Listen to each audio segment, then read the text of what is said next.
Orang tua saya, ayah saya, sering ikut rombongan ziarah Wali Songo. Saya takut ayah saya terjebak dalam syirik. Kalau dilarang, ayah tidak mau. Bagaimana saya harus berdakwah kepada ayah saya? Teman-teman sekarang, teman-teman sekalian yang dimuliakan Allah Subhanahu wa Ta'ala, ziarah itu artinya kunjungan.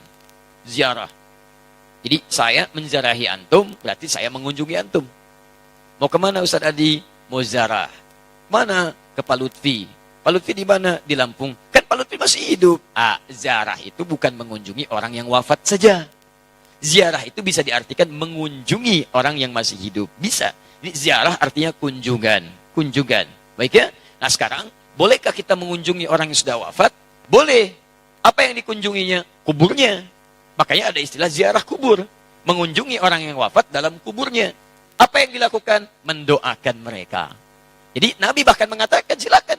Lihat-lihat. Kuntu nahaitukum an ziyaratil kuburi fal'ana fazuruha. Itu dalilnya.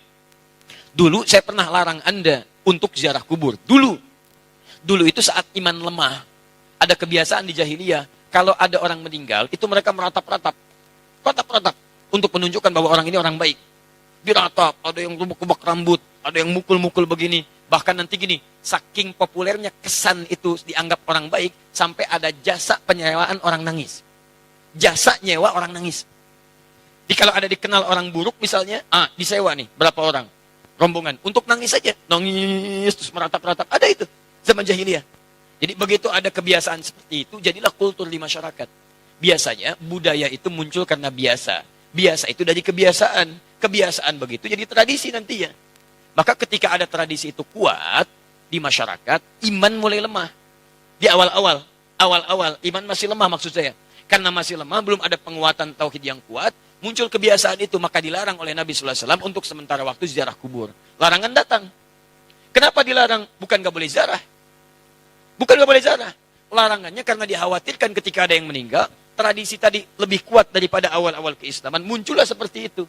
Sehingga maaf, iman yang seharusnya muncul, teman-teman sekalian, itu terhenti, terbatasi oleh nilai-nilai tradisi yang tadi. Maka setelah imannya kuat, paham bisa membedakan, mana doa, mana diskusi, mana ceramah, mana ngobrol, ya kan?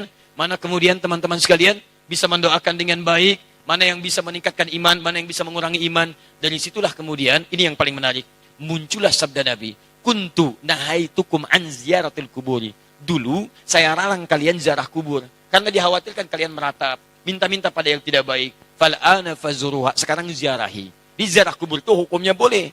Sekarang antum katakan, saya ingin ziarah Wali Songo. Boleh. Apa yang dilakukan saat ziarah itu? Turunkan lagi hadis-hadis Nabinya. Doakan mereka. Apa doanya? Salam dulu. Assalamualaikum ya ahlad diyar. Minal mu'minina wal mu'minat. Wal muslimina wal muslimat. Wa nahnu insya'allahu bikumul lahiqun. Ziarah. Bahkan antum kepada Nabi. Ke Madinah. Ziarah.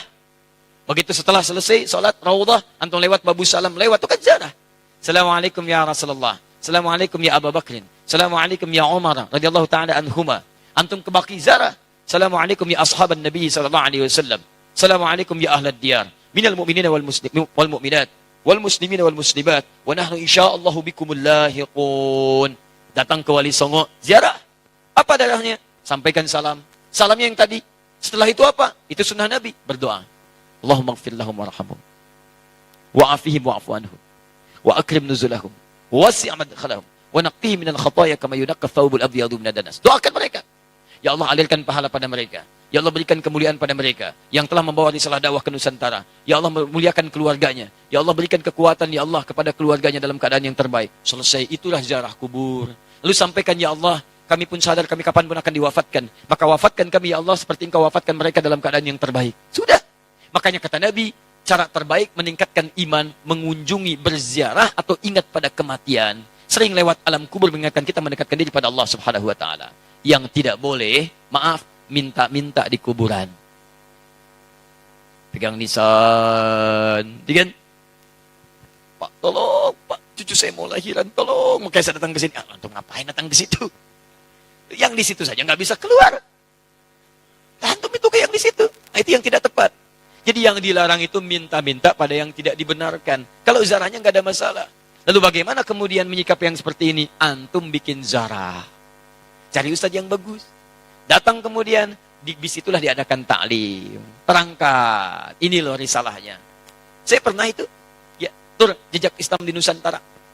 Bukan Islam Nusantara, jejak Islam di Nusantara. Beda antara Islam Nusantara dengan jejak Islam di Nusantara. Kami susuri Pak, sampai ke Aceh Pak. Aceh, dari Aceh. Kami kunjungi makam Syekh Abdul Rauf As-Singkili. Datang. Itu saya terangkan taklim dulu. Syekh Abdul Rauf itu masuknya ke Aceh seperti ini.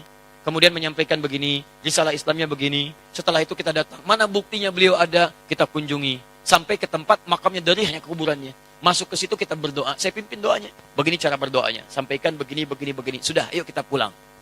Saya sampai ke Lasem. Untuk menelusuri jejak Islam di Nusantara ke arah wilayah Jawa Tengah sampai ke Jawa Timur. Nah, ujung Jawa Tengah ke Lasem, saya tunjukkan. Ini dulu ada Sunan Bonang di sini. Teman-teman sekalian, nama aslinya ini.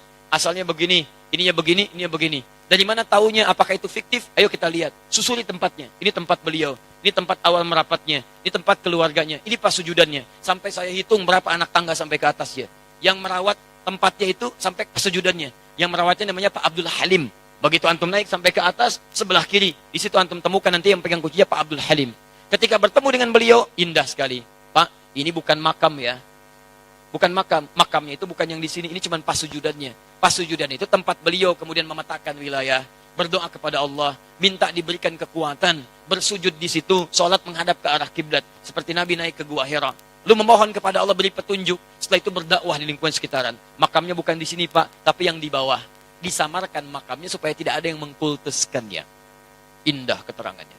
Saya ajak jamaah untuk mendengarkan itu semua. Tuh, kan? Sering tertipu kita. Makanya ditutup tuh pas sujudannya juga supaya tidak ada yang mengkultuskan itu. Cuman lihat ke situ, baik, terangkan. Kalau sudah seperti itu, enak taklim kitanya. Di sejarahnya paham, ada tokohnya, ada bekasnya, kemudian kita mendoakan, setelah itu kita pulang. Selesai. Jadi kita itu tidak harus saling mencolok. Gak ada wali songo. Begini. Alah, antum ini kenapa sih? Sebelum bilang gak ada, lihat dulu. Lihat, pahami, baca kisahnya, pelajari, ambil inspirasinya. Kalau ada yang meninggalnya, doakan seperti antum datang ke makam Uhud. Datang ke situ, antum doakan, cerita di situ, selesai. Seperti antum datang ke makam Nabi, berdoa di situ, bahas sekitarannya, pulang, selesai. Itulah teman-teman sekalian. Jadi kita ambil cara yang hikmah. Jelas ya? Nah, jadi kita pun tidak harus menyakiti orang lain, tapi meluruskan dengan cara-cara yang terbaik. Hikmah. Ya. Jadi karena masjidnya al-hikmah, selalu ini yang muncul. Allah Ta'ala alam bisawab. Ya, jadi itu kalau ada sesuatu yang kurang berkenaan, kita cari cara yang lebih baik. Cara lebih baik. Ini sudah kebiasaan, zarah berangkat gini. Kita ketahui ada sesuatu yang kurang baik di dalamnya. Antum bikin zarah yang lain. Cari ustadz yang bagus. Di situ terangkan sejarahnya macam-macamnya, kunjungi, terus cari tempat-tempat yang terbaik. Kalau sudah paham seperti itu, pelan-pelan nanti akan terbuka hatinya. Allah Ta'ala a'lam bishawab. Semoga video ini bisa bermanfaat buat kita semua.